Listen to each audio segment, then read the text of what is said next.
Have you ever wondered what it feels like to be a prisoner not by choice but by cruel circumstances? Let's delve into the life of prisoner 119,104.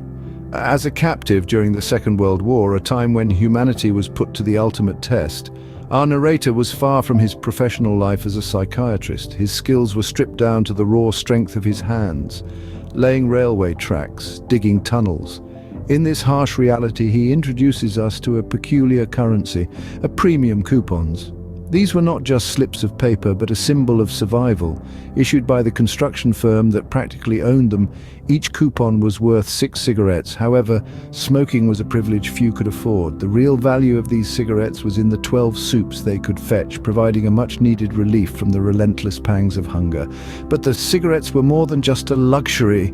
They were a lifeline, a brief respite from the gnawing hunger that was our constant companion.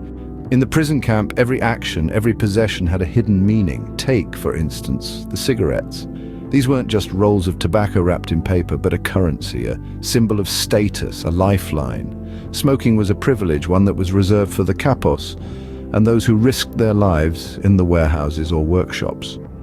But there was a darker side to this seemingly mundane act. When you saw a fellow prisoner smoking his own cigarettes, it wasn't a casual indulgence. No, it was a sign, a signal that he had relinquished his will to live. It was an admission of defeat, a white flag raised in the face of relentless hardship. The act of lighting up was a silent surrender, a resignation to the grim fate that awaited. When we saw a comrade smoking, it was a silent goodbye, a farewell to hope, to strength, to life itself. Life in a prison camp was not a single monotonous experience. It was a journey through distinct phases. This journey, as experienced by countless prisoners, can be broadly divided into 3 phases. The first phase was marked by shock. This shock often preceded the official admission into the camp, a bitter taste of the harsh reality that was about to unfold. The second phase was a period of adaptation, of becoming entrenched in the camp routine. It was a time of learning to survive within the confines of the camp, to navigate the unspoken rules and avoid the many pitfalls that threatened at every turn.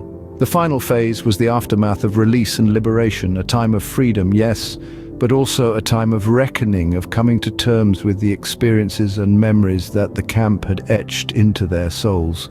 Shock was the first companion that greeted us in the camp, a bitter welcome to a life we could never have imagined. The journey to the prison camp was a journey into the unknown. We were not prisoners, we were pawns in a deadly game. As we embarked on our journey to Auschwitz, fear and uncertainty gripped us. We were not merely prisoners, we were human beings reduced to mere numbers, stripped of our identities. We were caught in the throes of a deadly game, our lives hanging by a thread. The train that carried us to our fate was packed to the brim, each carriage housing 80 souls, all lying atop their meager possessions. The journey was long and arduous, days and nights blurring into one. The carriages were so filled to capacity that only the top slivers of the windows were unobstructed, allowing in the faintest hint of dawn's grey light.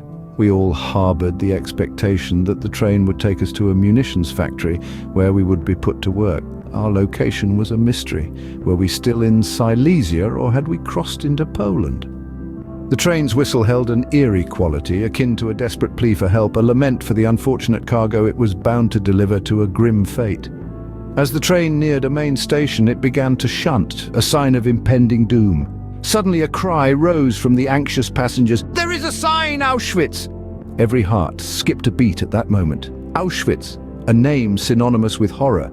Gas chambers, crematoriums, massacres. The train moved forward slowly, almost reluctantly, as if trying to delay the dreadful realization of our destination, but there was no escaping it. Auschwitz. That name was a death knell, a chilling echo that resonated with finality, extinguishing the last embers of hope and heralding the onset of despair. Auschwitz! The name was a death knell, ringing out the end of hope, the beginning of despair, and so began our life in the camp.